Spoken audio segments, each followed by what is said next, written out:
আসসালামু আলাইকুম প্রিয় বন্ধুরা, সবাই কেমন আছেন? আশা করছি ভালো আছেন। তো আমি এমডি আকিদুল ইসলাম। তো আমি কাতারে থাকি জানেন। তো আমি ভিডিও যতটুকু ছাড়ার চেষ্টা করি এই জায়গা থেকে আমি ভিডিও বেশিরভাগ বানাই, যেহেতু আমি ডুয়েট ভিডিও নিয়ে কাজ করি। তো সেই জায়গাটাই আমি আপনাদেরকে একটু দেখাচ্ছি যে আমি কোথায় বসে কাজ করি। ঠিক এই জায়গাতে বসেই আমি কাজ করি। দেখেন, এই পিছনে এদিকে কাতারিয়ানের বাড়ি আছে। আসলে ভিডিও করতেও ভয় লাগে, কারণ এদের যে অবস্থা, এদের সাথে ভালো কথা বলতে গেলেও দোষ হয়ে যায়। তো যাই হোক, আমি এই জায়গাটাই বসে ভিডিও বানাই। আর আপনারা ফেসবুকে যারা কাজ করতেছেন তাদেরকে আমি বলতে চাই যে যে যেখান থেকেই কাজ করেন না কেন, মনোযোগ দিয়ে কাজ করেন এবং কাজ করার কোনো ত্রুটি রাখবেন না। আমি মনে করি ফেসবুকে যদি কাজ করেন ভালো মতো করবেন, কারণ নিয়মিত পোস্ট করতে হবে। হয়তো আজকে একটা করলেন, কাল দুইটা করলেন, তারপর দিন না করলেন না, আবার পরের দিন 5টা ভিডিও আপলোড করলেন, এইরকম করবেন না। আমি মনে করি প্রথম থেকে শুরু করে আমি শেষ পর্যন্ত যেভাবে আমি করে আসছি সেভাবেই আমি আপনাদেরকে পরামর্শ দিতে চাই।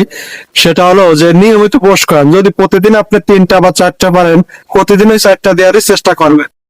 তো আশা করি আমার কথা বুঝতে পেরেছেন। আর আমি ফেসবুকে কন্টেন্ট মনিটাইজেশন পেয়েছি এই কাতারে আসার 1 মাস পরেই। তো অনেকেই অনেক আগেই পেয়েছে, আমি একটু হয়তো দেরি করেই পেয়েছি। যাই হোক, আলহামদুলিল্লাহ যে আমি পেয়েছি, কাজ করে যাচ্ছি। কারণ এই আইডিতে আমি দীর্ঘ প্রায় 3-4 বছর কাজ করে যাচ্ছি। তো সবই আপনাদের ভালোবাসা, দোয়ায় আমার পাশে থাকবেন। আর যেন আমি এভাবে ফেসবুকে যতদিন বেঁচে থাকি কাজ করতে পারি, আপনাদের পাশে থাকতে পারি, আপনাদেরকে সাপোর্ট করতে পারি, আর আপনাদের ভালোবাসা যেন পেতে পারি, সেই কাম যেন আমি করে যেতে পারি। তো যাই হোক, আমি একটু এখানে বসে কিন্তু আমি ভিডিও বানাই। এইভাবে কিন্তু আমি ভিডিও বানাই। আজকে একটু সেলফি স্টিক নিয়ে বের করেছি, যে সেলফি স্টিক দিয়ে ভিডিও বানায় দেখে আসলে বিষয়টা কেমন দেখা যায়। তো আমার কাছে কিন্তু খুবই ভালো লাগতেছে। আজকে ওয়েদারটা ভালো, কিন্তু একটু বাতাস আছে। একটু বলতে ভালো বাতাসই আছে, প্রচন্ড ঠান্ডা বাতাস কাতারে। গতকালকেও এতটা বাতাস ছিল না, আজকে হঠাৎ করে প্রচন্ড ঠান্ডা বাতাস হচ্ছে।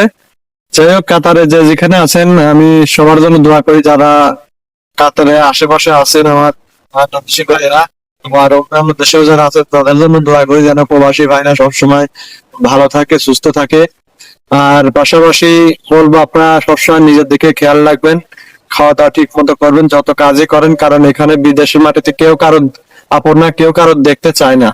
এই জন্যে নিজের খেয়াল আপনার নিজেকেই করতে হবে। এটা বাড়ি না যে আপনারা আহ বাড়ি আছেন হয়তো একজন দেখলো।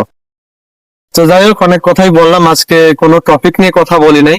আজকে শুধুমাত্র আমি কোথায় ভিডিও বানাই বা কোন জায়গা থাকি, কিভাবে কাজ করছি, এগুলো নিয়ে আমি আপনাদের সাথে কথা বললাম। যাই হোক, আমার ভিডিওটা যদি ভালো লাগে একটা লাইক কমেন্ট শেয়ার করে পাশে থাকবেন। ধন্যবাদ সবাইকে।